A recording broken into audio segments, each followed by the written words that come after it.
chemistry students. I wanted to go over learning organic molecules with you. This is the activity that we started together, and I was supposed to record class and I forgot to press record. So I'm just going to create this video for you just as a point of guidance. So what you need to do now, if you haven't already done so, is you need to pause this video so that you can open up two tabs. The first tab needs to show the document that you need to write on, and then the second tab needs to show the model diagram packet. Both of these I've uploaded to Cami, and you are able to access them through the Canvas module. So go ahead and pause now. All right, if you've paused, welcome back, and if not, we're just going to roll on. So we're going to look at how to start filling out activity 1. The way that this whole activity works is that this page, activity 1, is going to use the models in your diagram packet for activity 1. Once you're ready to move on to learning organic molecules activity 2, naming alkane prefixes is what it says at the top, you need to scroll in your diagram packet so that you're looking at the next page, which is activity 2, molecule A, activity 2, so on and so on. So the different pictures that are found in the diagram packet are going to correspond to the different activities that are found in the Learning Organic Molecules packet. The only one that you have to submit to me is this one, the one that you write on. All right, so my first question says, what element is represented by the black beads? Well, I've made some models here for you. The black circles are the carbons and the white ones are the hydrogens. So those are your answers for numbers 1 and 2.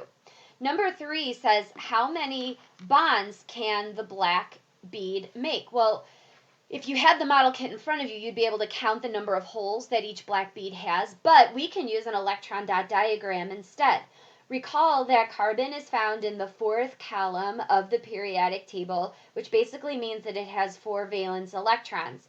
Each valence electron is a singleton. We don't have any paired electrons here, which means that each of these electrons can form a covalent bond with another atom. When we're talking about organic molecules, those other atoms are typically hydrogens. So every carbon can form a maximum of 4 bonds. And if you were to look closely at one of these beads, you can see that there are only 4 different holes for bonds to be connected to.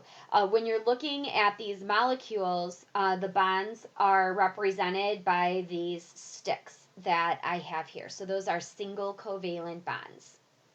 All right, so I've gone ahead and made all of these molecules for you. You can see that they're all made of black and white beads, which means that the elements that are found in each of these molecules, and which you can also clearly see in the diagram packet, is that they all have carbon and they all have hydrogen.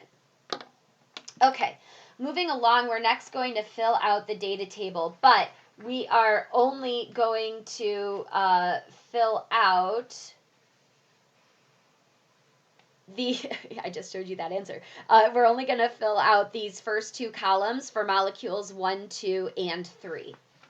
All right, so molecule 1 is here. You can see that we have 1 black and 4 whites, which basically means that we've got 1 carbon and 4 hydrogens. So go ahead and fill that out in your data table. In molecule 2, we have 2 blacks and we have 6 whites. So here you can fill that out in your data table. So this is molecule 2. Molecule 3 is a little bit different. We have 3 carbons, 3 black beads, and we have 3 hydrogens, on each end, which gives us 6 hydrogens, but we also have 2 that are in the middle. Again, we need to make sure that we're satisfying carbon's requirement to have 4 bonds. So we can't have any single electrons left over. So this carbon in the middle is going to form a covalent bond to the carbon that is next to it on each side. And then, so that's 2 bonds, but then it needs 2 more. So it's going to form bonds with 2 more hydrogens. So for molecule number 3, we have 3 carbons, we have 8 hydrogens. So the next part of this table is asking what's the pattern? Like what is the pattern that you notice? There's a pattern that exists in the relationship between how many carbons you have and how many hydrogens you have when the carbons are attached to each other by single bonds. That relationship is expressed as a mathematical equation. That equation is right here. 2n plus 2, where n tells me the number of carbons that are in the molecule. So for my very first molecule, I have 1 carbon. So 2 times n, which would be 1. 2 times 1 is 2, plus 2 is 4. And that's exactly how many hydrogens we have. For molecule number 2, we have 2 carbons. So 2 times 2 is 4, plus 2 is 6. And that is exactly how many hydrogens we have. And for my third molecule, 3 times 2 is 6, plus 2 gives me 8 hydrogens. So you can just write this in your table just like I did. Your formula is 2n plus 2. And this is going to work for molecules that have 500 carbons that are single bonded to each other. So 500 times 2 is 1,000, plus 2 would be 1,002 hydrogen atoms. So in a molecule that's got 500 of these carbon atoms all single bonded together in a single chain, that molecule would have 1,002 hydrogen atoms. So the last column in this table is asking the types of covalent bonds that exist between my carbon atoms. And since I've only got 1 stick in between them, the answer there would be single bonds. Now, for molecule number 1, though, I've only got 1 carbon atom.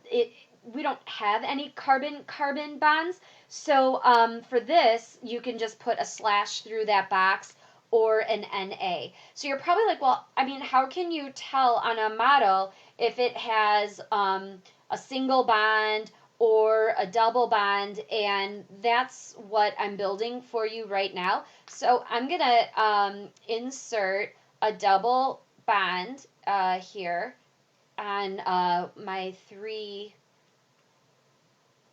carbon chain molecule. Here we go. So this is what a double bond would look like in between 2 carbon atoms.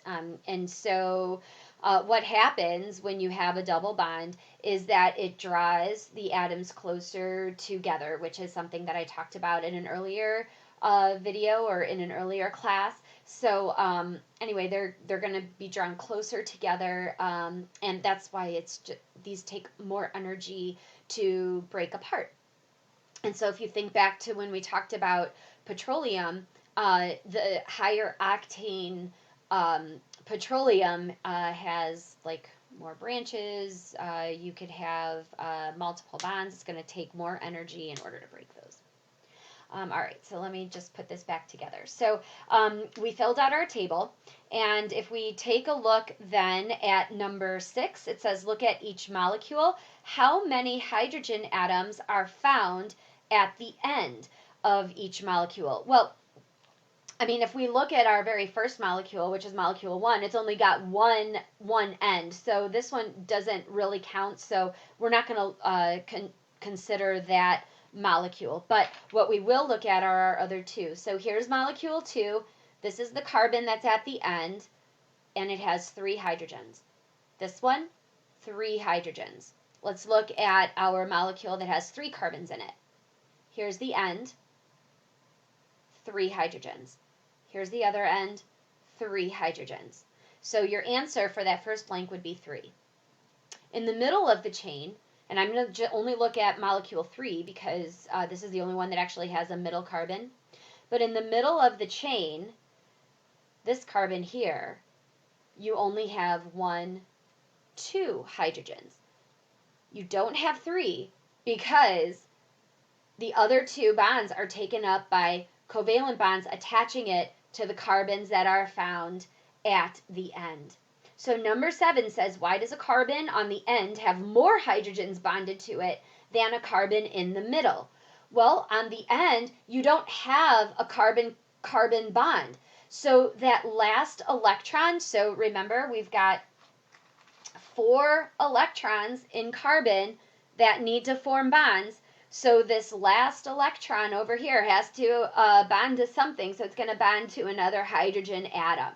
So you have to satisfy the octet rule for every carbon that is in the chain. So if we look only at this carbon right here, it's got 1, 2, 3, 4 bonds. The one in the middle also has 4 bonds.